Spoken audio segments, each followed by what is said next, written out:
Pakiramdam mo ba ubos ka na? Yung kahit anong gawin mo, wala ka ng energy.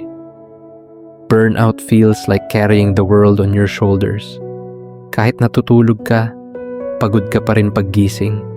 At minsan, parang nawawala na yung saya sa mga bagay na dati mong mahal gawin. Pero tandaan mo, burnout doesn't mean weak ka. It only means kailangan mong magpahinga, hindi sumuko. At minsan, yung simpleng step back, yun pa ang simula ng tunay na healing. Ngayong gabi, subukan mo lang. Isara mo muna lahat ng notifications, huminga ng malalim, at gawin ang isang bagay na hindi tungkol sa trabaho o responsibilidad. Pwedeng kape sa tahimik na lugar, journaling, o simpleng pagtulog ng maaga.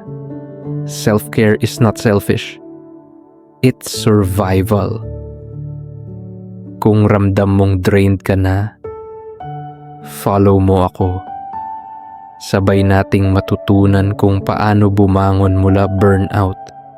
One soul step at a time.